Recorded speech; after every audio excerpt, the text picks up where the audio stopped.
लग्नानंतर होईलच प्रेम या मालिकेच्या आजच्या शनिवार 22 मार्चच्या एपिसोडमध्ये आपण पाहू की पार्थ हॉलमध्ये झोपी गेलेला असतो. सकाळ होते आणि रम्या हॉलमध्ये येते.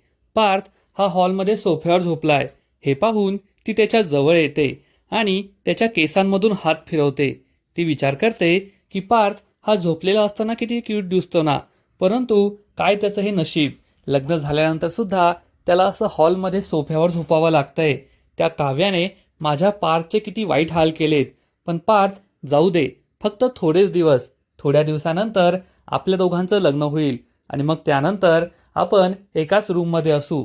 रोज सकाळी मी तुझ्याकडे असंच पाहत राहणार जेव्हा तू झोपलेला असशील आणि एवढाच क्यूट दिसत असशील. असं म्हणून रम्या ही स्वप्नांमध्ये रंगून जाते. पार्थकडेच एकटक पाहत असते, त्याच्या केसांमधून हात फिरवते. परंतु त्याच वेळेस मानिनी तेथे येते आणि रम्याला पार्थजवळ असं पाहून तिला खूप राग येतो आणि ती जोरात ओरडते, रम्या काय करतेस हे? रम्या घाबरते आणि म्हणते, काही नाही मामी, पार्थ येथे झोपलाय ना, त्याचंच मला आश्चर्य वाटत होतं. मानिनी म्हणते, त्यात का आश्चर्य वाटायचं? याआधी सुद्धा पार्थ अनेकदा असा हॉलमध्ये येऊन झोपलाय, त्याला ते आवडतं. रम्या म्हणते, हो मामी, परंतु तेव्हा त्याचं लग्न नव्हतं झालं ना, आता तर त्याचं लग्न झालंय. लग्न झाल्यानंतर असं कोणी हॉलमध्ये झोपतं का? नक्कीच त्या काव्याने त्याला रूममधून हकललं असेल. मानिनी चिडून म्हणते, जास्त विचार करू नको, असं काहीही घडलेलं नसेल.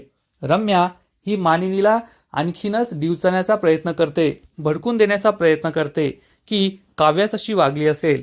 परंतु मानिनी तिच्या बोलण्याकडे काही लक्ष देत नाही. ती पार्थला झोपेतून उठवते आणि म्हणते, पार्थ उशीर झालाय, जा तुझ्या खोलीत आणि आवरून घे. पार्थ तेथून निघून जातो. रम्या म्हणते, मामी तुम्ही किती कानाडोळा करण्याचा प्रयत्न केला, परंतु जे सत्य आहे ते आहेच ना. परंतु मानिनी तिच्याकडे लक्ष देत नाही आणि जीवाला उठवायला जाते. तेव्हा रम्या विचार करते, पार्थबद्दल काय घडलं हे तर मामीने पाहिलं. आता जेव्हा तिला कळेल की जीवाचे सुद्धा असेच हाल चालू आहेत, तेव्हा मात्र ती नक्कीच चिडेल. तेव्हा मानिनी ही जीवा आणि नंदिनीच्या रूम बाहेर येते आणि दरवाजा वाजवते. नंदिनी झोपलेली असते, तिला जाग येते. ती मोबाईल पाहते तर सकाळचे 8 वाजलेले असतात. आई आपल्याला उठवायला आल्या असतील हे तिला वाटतं. ती दरवाजा उघडायला जाऊ लागते.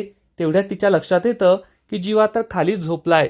जर आईंनी हे पाहिलं तर त्यांना वाईट वाटेल. असा विचार करून ती जीवाला झोपेतून उठवते आणि सांगते की उठा, सकाळ झालीये, आई आपल्याला उठवायला आल्यात. लगेच जीवा हा खाली टाकलेला अंथरून बेडवर टाकतो. परंतु नंदिनीच्या केसांमध्ये फुलाची एक पाकळी असते. जीवा सांगतो, तुमच्या केसात फुलाची पाकळी आहे. नंदिनी ही पाकळी काढते. नंदिनी दरवाजा उघडते. मानिनी आतमध्ये येते तर रम्या ही बाहेरून सगळं ऐकत असते. तेव्हा नंदिनी ही आईंची माफी मागते की माफ करा, मला उठायला उशीर झाला. मानिनी म्हणते, नंदिनी, मी काय खाष्ट सासू आहे का की सून लवकर उठली नाही तर तिला उठवायला आली? तुला तुझ्या आईला भेटायला जायचंय ना, त्यासाठी उशीर होतोय म्हणून मी उठवायला आले होते. आता लवकर आवरून घ्या, मग आपण त्यांना भेटायला जाऊया. नंदिनी हो म्हणते. मानिनी रूम बाहेर पडते. तेव्हा नंदिनी ही अंथरून आवरून ठेवायचं सांगते तर जीवा तिला म्हणतो, मी माझी कामं करेल, तुम्ही तुमचं आवरून घ्या. नंदिनी ही आवरायला जाते. जीवा तिची कामं करत असतो. तेव्हा रम्या हे सगळं पाहते आणि तिला समजतं की जीवासुद्धा खाली झोपला होता आणि आता या गोष्टीचा इश्यू करता येईल. आज दिवसभर हे भांडण रंगवायला इतका मुद्दा पुरेसा आहे, असा विचार करून तिला खूप आनंद होतो. इकडे वसुआत्या तिच्या रूममध्ये डायबिटीजच्या गोळ्या घेत असते आणि विचार करते, नक्कीच मागच्या जन्मात मी काहीतरी पाप केलं असेल, त्यामुळे या जन्मात हा डायबिटीज माझ्या मागे लागलाय.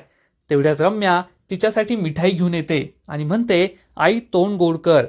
वसुआत्या चिडून म्हणते, काय मला मिठाई खाऊ घालतेस? आत्ताच मी डायबिटीजची गोळी घेतलीये. जी काही आनंदाची बातमी असेल ती मला अशीच दे. रम्या सांगते, खूप आनंदाची बातमी आहे. पार्थ हा सुद्धा बाहेर सोफ्यावर रात्रभर झोपला होता आणि जीवा सुद्धा त्याच्या रूममध्ये खाली झोपलेला होता जमिनीवर. हे ऐकून वसुआत्या म्हणते, त्यात काय नवल आहे? त्या दोघांचं लग्न ज्या परिस्थितीत झालंय असंच होणार होतं आणि ही गोष्ट घरातील सगळ्यांना माहीत आहे. रम्या ही वसुआत्याला समजावून सांगते, आई पहा, जर वरण आणि भातामध्ये वरण मिळमिळीत झालेलं असेल तर आपण काय करतो? वसुआत्या सांगते, त्यात तिखट टाकून ते झणझणीत बनवतो. रम्या म्हणते, आपणही तसंच करायचं. या मुद्द्यामध्ये तिखट मीठ टाकायचं आणि त्याला झणझणीत बनवायचं. घरात वाद झाला पाहिजे, पार्थ हा चिडला पाहिजे, काही ना काहीतरी स्फोट झाला पाहिजे. ही गोष्ट वसू आत्याला सुद्धा पटते आणि ती असंच काहीतरी करायचं ठरवते. या दोघींनाही खूप आनंद होतो. रम्या ही आनंदाने वसू आत्याला मिठाई भरवते आणि तीही आनंदाने खाते. थोड्या वेळानंतर वसू आत्या ही बाहेर येते आणि मानिनीला म्हणते, तू काय येथे नाश्त्याची तयारी करत बसली? तुझ्या दोन्ही मुलांचं काय आयुष्य सुरू आहे? लग्नानंतर त्यांना किती त्रास होतोय हे तुला कळत नाहीये का? तुझा मोठा मुलगा पार्थ येथे हॉलमध्ये सोफ्यावर झोपला आणि छोटा मुलगा जीवा हा बेडरूममध्ये जमिनीवर, आणि तू येथे तुझ्या सुनांचं कौतुक करत बसलीस. तुला का बेस्ट सासूचा अवॉर्ड मिळणार आहे का? आई म्हणून आधी तुझ्या मुलांकडे लक्ष दे. मानिनीला कळतं की हे सगळं रम्यानेच वसू आत्याला सांगितलं आणि ती रम्याकडे रागारागाने पाहते. तेव्हा रम्या म्हणते, मी आईला काहीच नाही सांगितलंय. तर मानिनी म्हणते, जाऊ द्या ना, काय झालं, ही गोष्ट घडणारच होती. परंतु वसू आत्याला मात्र काही ना काहीतरी विषय उकरून काढायचा असतो आणि ती म्हणते, जाऊ द्या ना कसं, आपल्याला त्यांच्या घटस्फोटाचा विचार करायला हवा. कालपर्यंतची मुलं या घराचा प्राण होती, नेहमी हसत खेळत राहायची. ती मुलं आज खांदे पाडून सुतक पाडल्यासारखं वागताय. त्यांच्या चेहऱ्यावरचं दुःख तुला कळत नाही का? एक आई म्हणून तू त्यांचा घटस्फोट करून द्यायला पाहिजे. लवकरात लवकर त्यांना त्या मुलींपासून वेगळं करून द्यायला पाहिजे. मानिनी चिडून म्हणते, तुम्ही का पुन्हा पुन्हा तोच मुद्दा बोलताय? एक आई म्हणून मला माझ्या मुलांचं आणि सुनांचं दोघांचंही कळतं. त्यांचे विचार करतात, त्यांना किती त्रास होतोय ते कळतंय. परंतु त्यांच्या नात्याला आता वेळ द्यायला हवा, नाहीतर त्यांचं नातं तोडून काहीही फायदा नाही. तेवढ्यात विक्रम तेथे येतो आणि विचारतो, काय झालं? वसू आत्या त्यालाही भडकून देण्याचा प्रयत्न करते. पहा विक्रम, तुझ्या मुलांचे लग्नानंतर काय दिवस सुरू आहेत आणि तुझ्या बायकोला काही फरकच पडत नाहीये. आपण त्यांच्या घटस्फोटाचा विचार करायला हवा, त्यांना घटस्फोट करून द्यायला हवा. परंतु विक्रम सुद्धा या गोष्टीसाठी नकार देतो आणि म्हणतो, नाही ताई, आपण त्यांच्या नात्याला उलट वेळ द्यायला हवा. त्यांना वेळ दिला तर त्यांची नाती फुलतील आणि त्यांना घटस्फोट घेण्याची काहीही गरज पडणार नाही. त्याच वेळेस नंदिनी तेथे येते आणि म्हणते, आई माफ करा, मला यायला उशीर झाला. मी तुमच्या सर्वांसाठी गिफ्ट घेऊन आली आहेत. लग्नामध्ये तुमचा काही मानपान नाही ना करता आला, त्यामुळे माझ्या आईने तुम्हा सर्वांसाठी गिफ्ट दिली आहेत. तेव्हा मानिनी म्हणते, तुम्ही दोघी सुना आमच्या घरात आलात, हेच आमच्या सगळ्यांसाठी मोठं गिफ्ट आहे. दुसऱ्या कोणत्याही गिफ्टची गरज नाही. त्यानंतर नंदिनी ही वसू आत्याला गिफ्ट देऊ लागते. तर वसू आत्या चिडून म्हणते, किती निर्लज्ज मुलगी आहेस तू. घरामध्ये काय परिस्थिती आहे, तुला गिफ्ट वाटायचीत का? तुला काही कळत नाही का? त्यानंतर काव्या, पार्थ, मंजू आत्या हे सगळे तेथे पोहोचतात.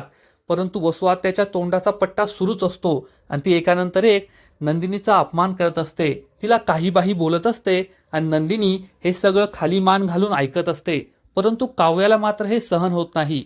पुढील एपिसोडमध्ये आपण पाहू की काव्या ही वसू आत्याला जशास तसं उत्तर देणार आणि म्हणेल की तुमचं तोंड बंद ठेवा. तेव्हा वसू आत्या म्हणेल की तोंड सांभाळून बोल. तर काव्या तिला उत्तर देईल, आधी तुम्ही तोंड सांभाळून बोला. तुमचं वय काय, तुम्ही बोलताय काय, याचा तुम्हाला काही कळतं की नाही? त्यामुळे वसू आत्याला खूप राग येईल आणि वसू आत्या म्हणेल, ती काव्या मला जे काही बोलली त्यानंतर मी या घरात राहणार नाही. माझा खूप मोठा अपमान झालाय, आता मी घर सोडून जाते. सगळे तिला थांबवण्याचा प्रयत्न करतील. तेव्हा वसू आत्या म्हणेल, जर या नंदिनीने माझी माफी मागितली तरच मी येथे थांबेल. परंतु नंदिनी ही खूप दुःखी होईल आणि रडू लागेल. मग आता पुढे काय होईल हे तर कळेलच. परंतु तोपर्यंत लग्नानंतर होईलच प्रेम या मालिकेचे असेच नवीन नवीन अपडेट्स सर्वात आधी जाणून घेण्यासाठी व्हिडिओला लाईक करा, शेअर करा आणि चॅनलला सबस्क्राईब करायला विसरू नका. खूप खूप धन्यवाद.